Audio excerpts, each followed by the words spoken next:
She is the legend whisperer. She has done hour-long specials for television for many, many stars, Audrey Hepburn, and she works with a guy you may have known as Mr. Hart. We know him as Robert Wagner. Miss Karen Cadle. Yay, thank you. Wow, that was some turnout at the book signing. How many of you were there? Wow, that was fantastic. And here you are from Germany. You're back. All the way from Germany.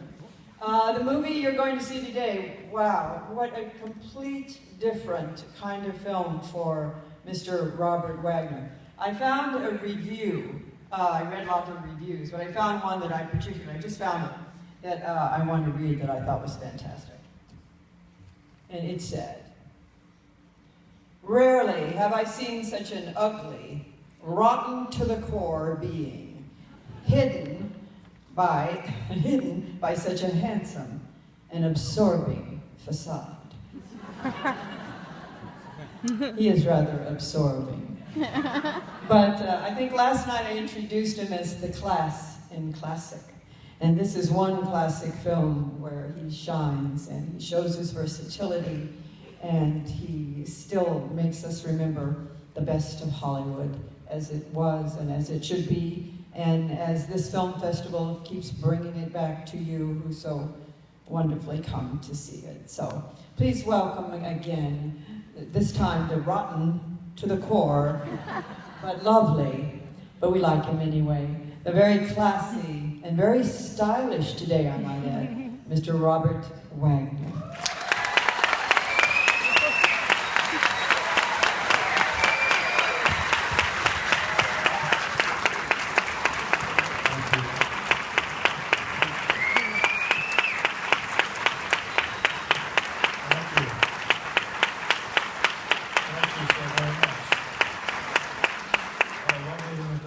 Well, you're lovely. Look at you. God. You know, nobody looks like you.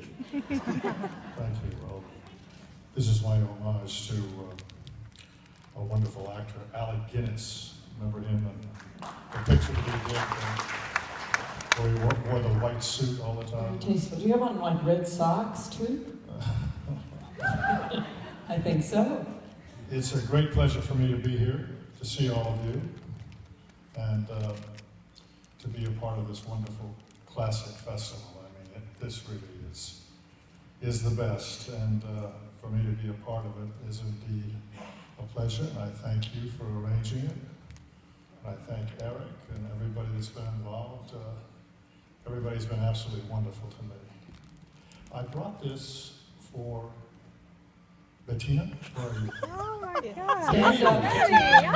Stand. Bettina came all the way from Germany just to see Robert Wagner.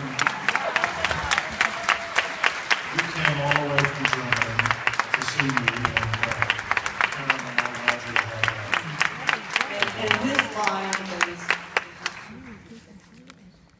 what I do what? you have to say, "Would you accept this rose?" What's the line? Would you accept this? Would you accept this rose? Yes.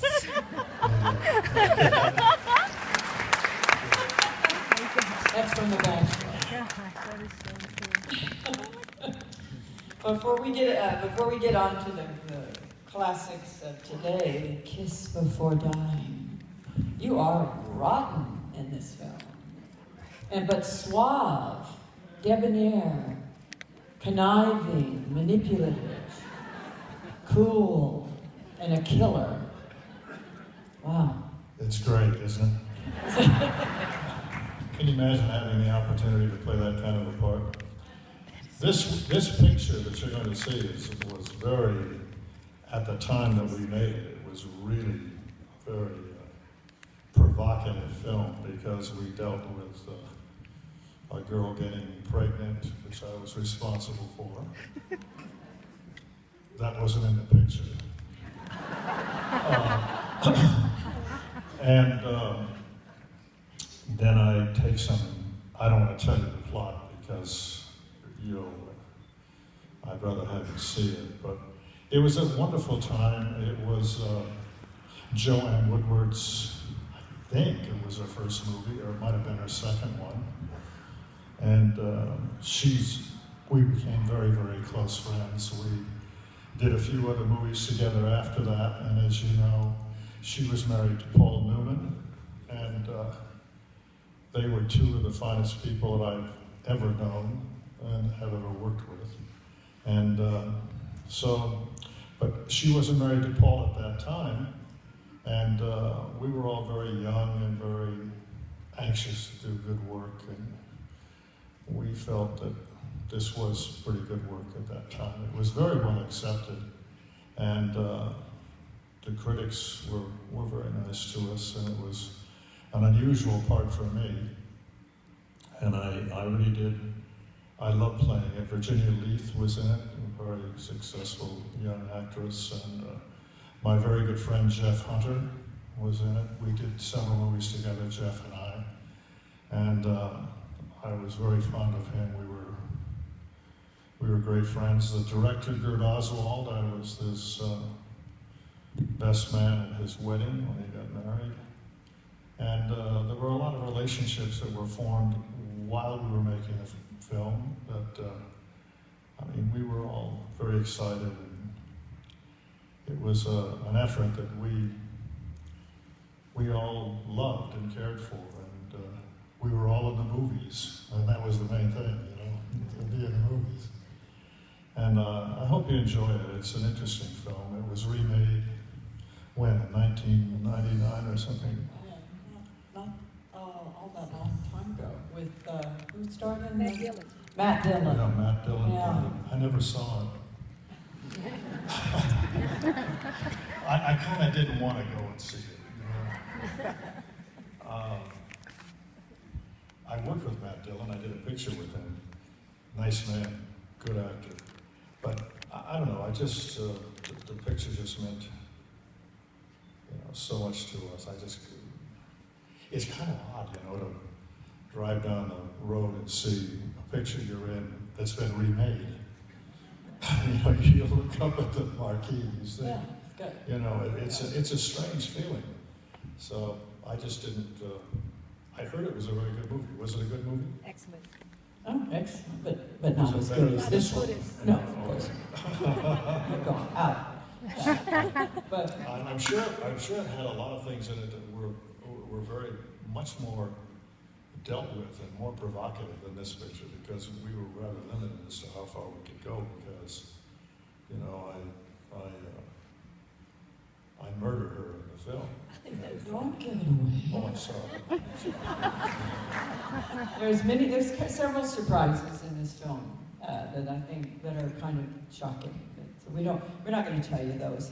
But before we get into, we'll get to that film a little bit later. I just wanted to take a little time out because we didn't really have time last night.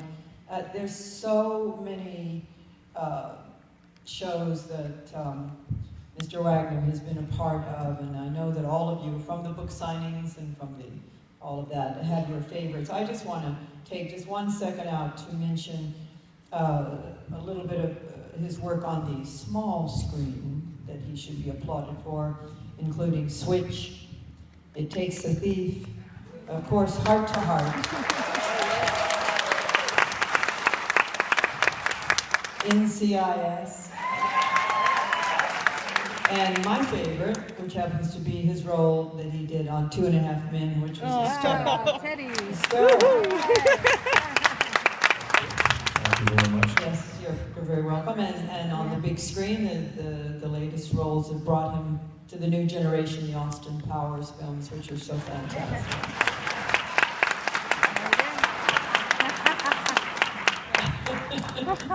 So, and we were talking about earlier that we both worked with Mini-Me. And tell them a little bit about working with this. You have no idea, unless you've worked with Vern Troyer, who's a nice guy. He is so tiny. I mean, he's just so tiny. And it's kind of a shock in the beginning, but then you're working with him. And tell them a little bit about Mini-Me, because I think it's a character that interests people before we get into it. Well, you know, I had to, in my character, I introduced him to Dr. Evil. I created Mini-Me. This is Mini-Me. And Mini-Me, Vern, I saw, as Karen said, he was this high. And, you know, usually with most of the people that are born like that, they have people take care of them. They're watched very carefully. And in the movies, they're watched even more carefully. And I noticed one day we were shooting at Goldwyn, and he drove into the lot. And I saw him behind the wheel of the car driving his own car. He had the extensions on the brakes and on the accelerator. And, you know, the car was all fitted out for him. And he lived by himself, alone. And it's rather difficult for a person that is that little to do that, to do all those things. And he had a bit of an episode, I was telling Karen, when we were shooting him. They had to take him to Children's Hospital to work on him, you know. And their life is very difficult. A man like Vern, he can't go anywhere, really. Everybody's just watching him. Look, it's so astounding to see him. And then, of course, he has to watch out for being knocked down, you know, because people walk into him and kids see him, they don't quite understand him, and they walk up and hit him sometimes. It's extraordinary. But I really did enjoy working with him, and he got involved with a couple of the Playboy girls. Lordy. Interesting, huh?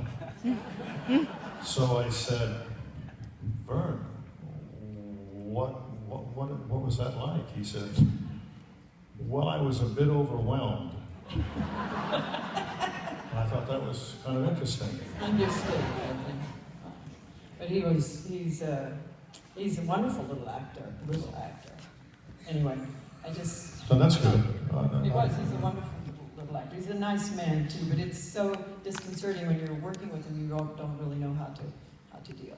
But I want to go back to the Hollywood that we love, the golden age of Hollywood. And last night we talked about some of these spectacular actors that you were fortunate enough to meet and co-star with, such as Spencer Tracy and Fred Astaire, William Holden. I mean, I don't think there was one that you didn't. So tonight, I want to play a little game with you. And I want to talk about... You're going to play a game with me? Uh-huh. Is that all right? He's nervous, I can tell. No, I want to talk about some of the... You have said it in your book, in your first book, I believe, and possibly in this one, the women that you co-starred with in your life were very, very important to your life. Changed things about your life.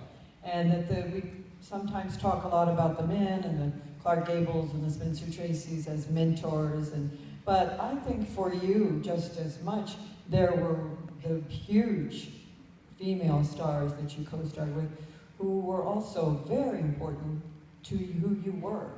So can I just say a few names and you tell me the first thing that comes to your mind? These are people you co-starred with. Okay? I'm just saying. Are you ready? Yeah. Okay, good. Got scared there for a second. Barbara Stanwyck. Well, Titanic, yes. I was in Titanic with Barbara Stanwyck. And she was absolutely just the most marvelous person. And well, I fell in love with her. You know, that's what really happened. And she was the most marvelous lady for me. I was 22 years old, and she couldn't have been kinder and greater and more loving. And it was a fabulous. I'm surprised you started off with that one, because it's kind of it never happened again, you know, really like that for me. And But she was absolutely a fantastic person and a wonderful actress, and couldn't have been greater for a young actor like me who had been involved with her. I wrote about this in my first book, and she was very special lady, very special woman. But these were all ladies too, that were part of that golden age, is why I bring them up, because you got that experience as well as you did with the gentleman of that wonderful, wonderful time in Hollywood. Mm-hmm. So the second name I have is Elizabeth Taylor. Oh, Elizabeth. Oh, her, yeah, her. Elizabeth Taylor was, well, as we all know, one of the most beautiful women ever. I produced a movie that we did together. I was so fortunate to be able to do that. And I asked her to be with me in this film, and she was just the very best you could work with. She was one of the finest motion picture actresses that we've ever had. And this character that she played in the movie that I was in the picture as well. And I mean, I met her when I was 14 years old. And, you know, Elizabeth Taylor looked like Elizabeth Taylor when she was 14.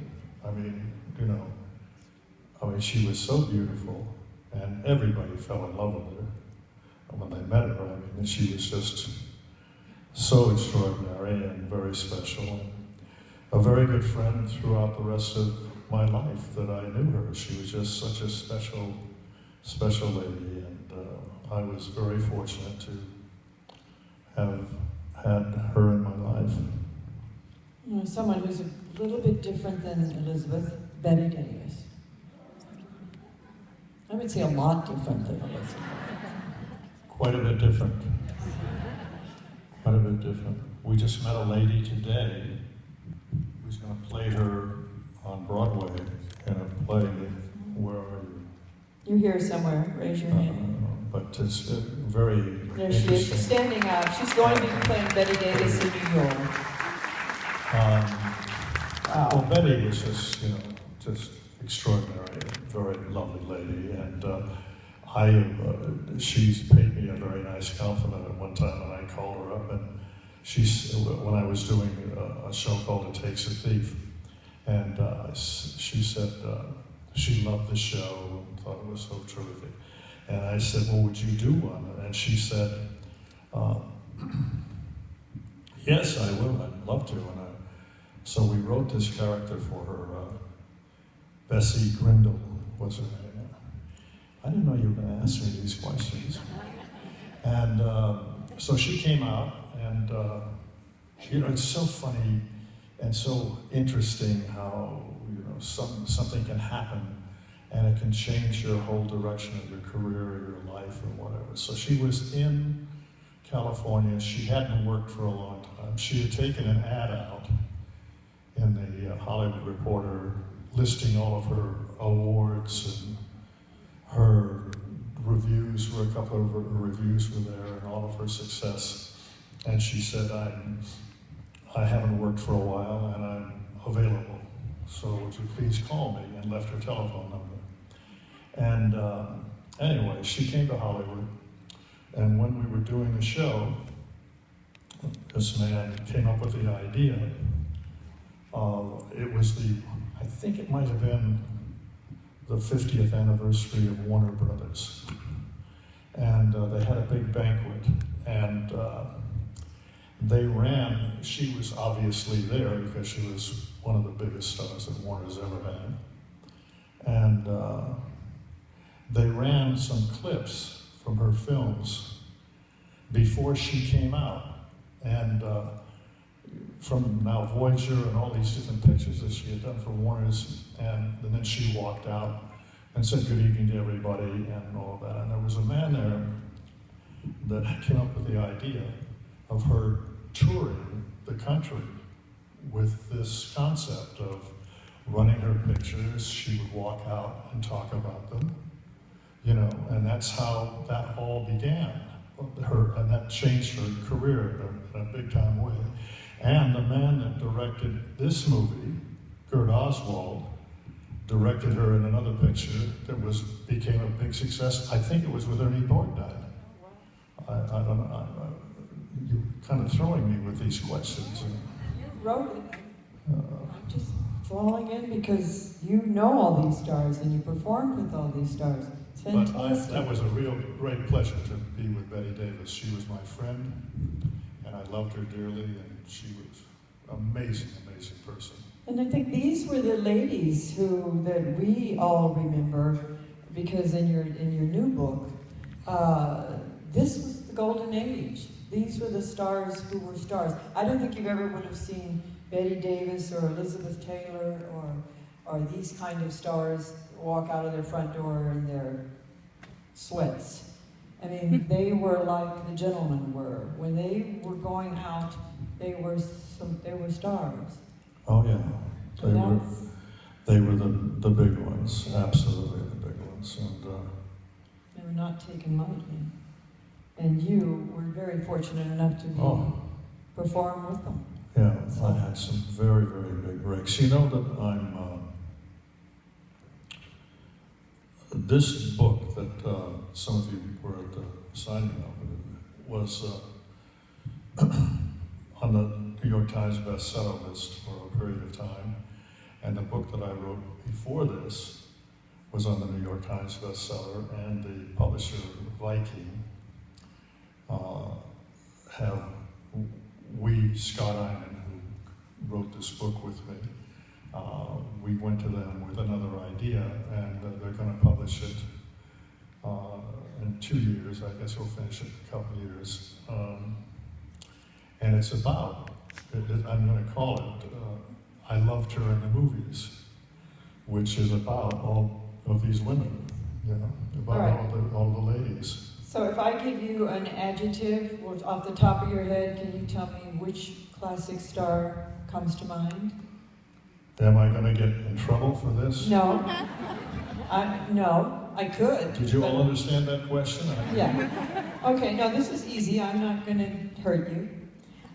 Which of the female stars you co-starred with best fits the description, the most chemistry with you? Love stumping him. Are you talking about Stephanie? I don't know. I'm saying you tell me. Which had the Who'd you have the most chemistry with? Chemistry with? On screen. Well, you know, my late wife Natalie and I did a couple of films together. You did. And, we had tremendous chemistry. You know, tremendous chemistry. She was one of the most lovely women I've ever known in my life. And we did 2 films together, and she was a marvelous actress. You know, she started when she was about 4.5, 5 years old, and she worked with Orson Welles and Claudette Colbert, and she played a German girl. They dyed her hair. She had to have an accent, and she's just brilliant in this picture. And you wonder where all that came from. I mean, it's a God-given talent, you know. I mean, she was just an amazing actress and a wonderful, wonderful human being, great woman. She was underrated. I don't ever think she got all the credit she deserved, because she was so good in every film she did. She really was. Most generous working with you on screen. The most generous. What comes from, you know, I really didn't know you were going to ask me these questions. I would say what comes into my mind is Sophia Loren. Wow, really? She was just fabulous to me. And I just was so thrilled with her. I loved her very much. Everybody fell in love with Sophia. She was just the most wonderful, and is the most marvelous lady. I mean, just fantastic. Most enchanting. Most enchanting. I know the answer to this one. Does it start with an A? Yeah. Yes. The most enchanting woman I think that I've ever met is Audrey Hepburn. And, she was the most special lady I think I've ever known. She was just she reflected everything in her life in every way. I mean, it was reflected in the clothes that she wore, the flowers that she had in the house, her choice of decor, furniture, fabric, everything. Everything was just, you look at it and you say, that's Audrey Hepburn. You know, I was so excited to work with her. I met her when she first came over to America to be in a film, and I was doing a picture with Spencer Tracy at Paramount, and she was there, and I was so thrilled to meet her. She was just starting. I knew her for a long time. She was a very wonderful, wonderful woman. I think Audrey was as you saw her. She was very true. What you saw, that was Audrey. I have two more, and then we're going to get to the movie, believe it or not. Most complicated. This is better than the movie. I know it is. No, it isn't. No, but it's more fun. Right? Ladies, most complicated. Most complicated. Are we interested in this? Yes. No? Okay, we're moving on. No, most complicated. Most complicated. Jeez, that's a tough one. Okay. Yeah. What about your biggest crush? Who's your most complicated? He had so many, he can't think. I think my biggest crush, I would say, was Barbara Stanwyck. Yeah, but Probably hers yeah, was you. and a great time. Okay, we'll move on to Joanne Woodward, because she is indeed the star of A Kiss Before Dying. Both of you were 26, almost exactly the same age in that film. And yet the subject matter was one that I don't think they would even, she is going to have a baby, but they wouldn't allow, I don't think they wouldn't allow the word pregnant to be used in the advertising, would they? No, they wouldn't. They wouldn't have had that at that time. Yet it was so crucial to the Yeah, film. it was very crucial to the film and very crucial to the selling of the film, and they got stopped by that. In fact, the first scene, I think, in the film, I mean, this film just, boom, starts out immediately with setting what the story is, and setting your character as being a little bit to be leery of, I believe. You don't play who you think you're. Yeah. He's I not think so. exactly who he Yes, thinks he's. it's true. Were you hesitant in taking a role like that, or were you No, thrilled? I love this role. My sister had read this. It was in a magazine called Red Book, and she read it and she said, this is a wonderful character for you. And the book was. I've often wondered why she thought that. And Ira Levin, who went on to write some great screenplays and a marvelous writer, wrote it, and it was his first picture that he sold. There were a lot of firsts in this, a lot of firsts. And was it your style in this film is very cool, I mean really cool, very dressed impeccably well, not at all, totally against type. So all of that probably was on purpose, to throw the audience off, or not let them know exactly what's going to happen. Yeah, I think so. We looked at all of those ideas and whatever we could, however we could take the audience in a different direction. When you were saying that, I was thinking about, the woman that plays my mother in this film is Mary Astor. And Mary Astor was one of the biggest stars that we ever had in our industry, and a lovely, lovely woman. And, to have such a nice mother, to have such a wonderful mother as Mary Astor, how could she produce such a despicable guy? And it doesn't really say, there's really not a backstory in how he became so despicable, except that he wanted a lot of money, correct? Yeah, we didn't get into a lot of back life, first of all, we didn't have the time. Right. And secondly, it was right up to this point. It was at this point that everything was happening, so we didn't have to go back in and search for all of that, you know. Did the audience, did you get any flack for after doing a role like this? Because you were so known as the films you had, the roles you played before, and then all of a sudden you're this horrible. No, it was, no, you know, Karen, it was a great role. And anytime an actor can get a chance to do something completely different, it's kind of, you know, a great moment for them because the audience doesn't expect that, and you don't have to explain it. It's there. Did you get offered you didn't get offered too many more roles like that, though, did you? That didn't come along, you know. There wasn't too many that came along after that. Would you like to play a conniving murderer now? I would. I would very much like to think play he'd like a to- Canadian murderer now. He'd like to murder me for asking him about this film. I think that's what he'd like to do. When you see yourself on the screen as that young man at 26, what do you see? What did you see? You know, I always think about when we were making the picture, and not so much of the acting and the characters and the stuff in front of the camera, but the relationships that existed after that. That's what always has made it, you know, wonderful to me. Like I said, you know, we were all young and we were all having a great time, but you know, most of the pictures I've made, I've had